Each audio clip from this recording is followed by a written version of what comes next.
دنیا کی پہلی نافرمان عورت کون تھی جس نے رائے راست پر چلنے سے روگردانی اور ہٹ درمی اختیار کی؟ یہ سب جانیے آپ اس ویڈیو میں۔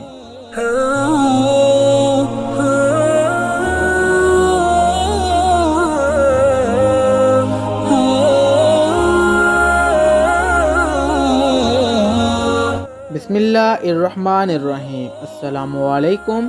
سب سے پہلے جس نے حضرت نوح علیہ السلام کی دعوت سے روگردانی اور ہٹ درمی اختیار کی وہ آپ کی بیوی ہی تھی، جو اس بات سے ڈرتی تھی کہ کہیں ان جھوٹے خداؤں سے اسے کوئی نقصان نہ پہنچ جائے، لہٰذا وہ ان کے لیے نظر و نیاز اور قربانی کرتی رہتی تھی اور انہیں نفع و نقصان کا مالک و مختار سمجھتی تھی، اور شیطان نے اسے بتوں کی پوجا کرنے پر پختہ کر دیا تھا اور وہ گمراہی کے راستے پر چل رہی تھی اور وہ بتوں کے آگے پیچھے پھرتی رہتی اور انہیں اس دنیا کی خوشحال کا ضامن سمجھتی تھی۔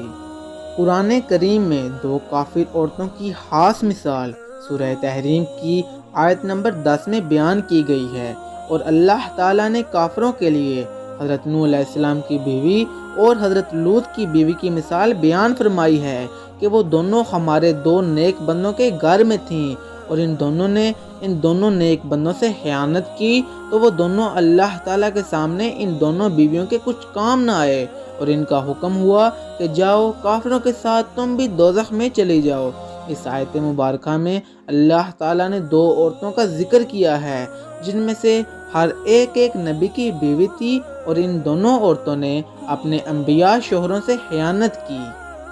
حضرت نوح علیہ السلام کی بیوی سرکش و نافرمان کافروں کے ساتھ مل کر ہدایت کا رستہ چھوڑ کر شرک اور فساد کے رستے پر چل رہی تھی، اور طرح طرح کے فریب کاری سے دعوت دین کے سلسلے میں حضرت نوح علیہ السلام کے رستے میں رکاوٹیں کھڑی کرتی، لیکن حضرت نوح علیہ السلام نے اس بدکار عورت کی کوئی پرواہ نہ کی اور احکام خداوندی کے نفاذ اور تبلیغ میں لگے رہے، اور اپنی بیوی اور قوم کو خدائے واحد لا شریک کی عبادت کی دعوت دیتے رہتے، لیکن آپ کی بیوی کافروں کے ساتھ مل کر آپ کی مخالفت پر ڈٹی رہتی۔ حضرت نوح علیہ السلام کے سمجھانے کے باوجود کفر و نافرمانی سے باز نہ آئی، بلکہ اس دعوت و تبلیغ کے دوران میں اس نے کئی مرتبہ حضرت نوح علیہ السلام سے کہا، کیا اس سلسلے میں تمہارا خدا تمہاری مدد نہیں کر سکتا؟ تو حضرت نوح علیہ السلام نے فرمایا، ہاں کیوں نہیں کر سکتا؟ تو وہ تنزیہ کہنے لگی،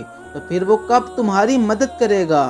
آپ نے فرمایا، جب زمین سے پانی ابل پڑے گا اور آسمان سے بھی پانی گرنے لگے گا، اس وقت مجھے اللہ کی نصرت پہنچے گی۔ تو والا اب وہاں سے نکل کر قوم کے پاس جا کر ان سے کہنے لگی کہ نوح تو بالکل نعوذ باللہ باولا ہی ہو گیا ہے، اور اب وہ دیوانگی کی باتیں کرنے لگا ہے۔ وہ کہتا ہے کہ اس کا رب اس وقت اس کی مدد کو پہنچے گا جب زمین سے پانی ابلے گا اور آسمان سے بھی پانی گرنے لگے گا۔ اب عذاب کا سن کر کفار حضرت نوح علیہ السلام پر بہت سی سختیاں کرنے لگے، وہ انہیں مار مار کر لہو لہان کر دیتے، اور آپ سجدے میں پڑے پڑے اپنے پروردگار سے فریاد کرتے رہتے۔ معلوم ہوتا ہے کہ حضرت نوح علیہ السلام کی بیوی نے بہت سے طریقوں سے ان لوگوں کا راستہ روکا جو حضرت نوح علیہ السلام کے وعظ سے متاثر ہو کر ایمان لانا چاہتے تھے، اور اس کا خیال تھا اور وہ یہ بات کہتی بھی رہتی تھی کہ اگر ان کے دین میں کوئی خوبی ہوتی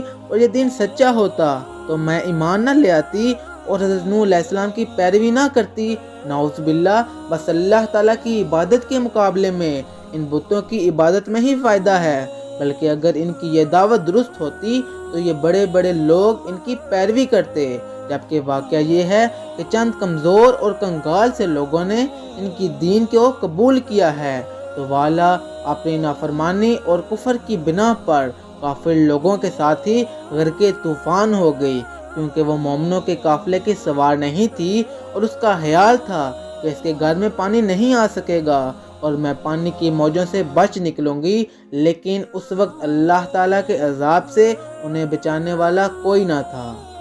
قرآن مجید خبردار کرتا ہے کہ دیکھو حضرت نوح علیہ السلام کی قرابت داری ان کے بیٹے اور بیوی کے کچھ کام نہ آئی، اور وہ ان کے سامنے طوفان میں لقمہ اجل بن گئے۔ اللہ مجھے اور آپ کو شیطان کے شر سے محفوظ رکھے اور صراط المستقیم پر چلنے کی توفیق عطا فرمائے۔ ملتے ہیں اگلی ویڈیو میں، تب تک کے لیے اللہ حافظ۔